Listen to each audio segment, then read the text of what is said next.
Hi guys, welcome back to my YouTube channel. ಇವತ್ತಿನ ಎಪಿಸೋಡಲ್ಲಿ ಈಸಿಯಾಗಿ ರೈಸ್ ಬಾತ್ ಮಾಡೋದು ಹೇಗೆ ನೋಡೋಣ. ಇದಕ್ಕೆ ಬೇಕಾಗಿರೋ ಸಾಮಗ್ರಿಗಳು: 1 ಪೊಟ್ಯಾಟೊ, 4 ಬೀನ್ಸ್, 7ರಿಂದ 8 ಹಸಿಮೆಣಸಿನ್ಕಾಯಿ, 1 ಟೊಮ್ಯಾಟೊ, ಸ್ವಲ್ಪ ಕೊತ್ತಂಬರಿ, 1 ಬೌಲ್ ಹಸಿ ಬಟಾಣಿ, ಹಾಗೆ 1 ಈರುಳ್ಳಿ, ಶುಂಠಿ ಬೆಳ್ಳುಳ್ಳಿ ಪೇಸ್ಟ್ ಸಹ ತೆಗೆದಿಟ್ಟಿದ್ದೀನಿ.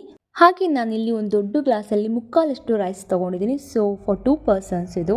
ಸೊ ಈಗ ಕುಕ್ಕರ್ಗೆ ನಾವು 4ರಿಂದ 5 ಸ್ಪೂನ್ ಆಯಿಲ್ ಹಾಕೋಣ. ಸ್ವಲ್ಪ ಬಿಸಿ ಆದಮೇಲೆ ಶುಂಠಿ ಬೆಳ್ಳುಳ್ಳಿ ಪೇಸ್ಟ್ ಹಾಕೋಣ. ದೆನ್ ನಾವು ಈರುಳ್ಳಿ, ಪೊಟ್ಯಾಟೊ, ಹಸಿ ಬಟಾಣಿ ಹಾಕಿ ಫ್ರೈ ಮಾಡೋಣ. ಸ್ವಲ್ಪ ಫ್ರೈ ಆದಮೇಲೆ ಹಸಿಮೆಣ್ಸಿನ್ಕಾಯಿ ಹಾಕೋಣ. ಅದು ಸ್ವಲ್ಪ ಫ್ರೈ ಆದಮೇಲೆ ಟೊಮ್ಯಾಟೊ ಹಾಕಿ ನೀಟಾಗಿ ಫ್ರೈ ಮಾಡೋಣ.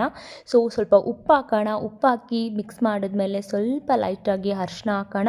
ಸೊ ಕಲರ್ ಕೊಡುತ್ತೆ. ಈಗ ನೋಡ್ಬಿಟ್ಟು ನಾನಿಲ್ಲಿ ರೈಸ್ನ ವಾಶ್ ಮಾಡಿ ಇಟ್ಟಿದ್ದೀನಿ. ಆ ರೈಸ್ನ ನಾವು ಕುಕ್ಕರ್ಗೆ ಹಾಕಿ ನೀಟಾಗಿ ಮಿಕ್ಸ್ ಮಾಡ್ಕೊಳ್ಳೋಣ. ನೀಟಾಗಿ ಈ ಥರ ಮಿಕ್ಸ್ ಆದಮೇಲೆ ನಾನು ಒಂದು ಗ್ಲಾಸ್, ಆ ಗ್ಲಾಸಲ್ಲೇ ನಾನು 2 ಕಪ್ ಆಫ್ ವಾಟರ್ನ ನಾನೀಗ ಕುಕ್ಕರಲ್ಲಿ ಹಾಕ್ತಾ ಇದ್ದೀನಿ. ಸೊ 2 ಕಪ್ ಹಾಕಿ ನೀಟಾಗಿ ಮಿಕ್ಸ್ ಮಾಡಿ ಲಾಸ್ಟಲ್ಲಿ ಸ್ವಲ್ಪ ಕೊತ್ತಂಬರಿ ಹಾಕಿ ಕುಕ್ಕರ್ನ ಕ್ಲೋಸ್ ಮಾಡಿ ಒಂದು 3ರಿಂದ 4 ವಿಸಿಲ್ ಹೊಡ್ಬೇಕು. Our easy rice bath is ready to eat. Thanks for watching. Please follow my new YouTube channel oota tindi for more videos. Thank you guys.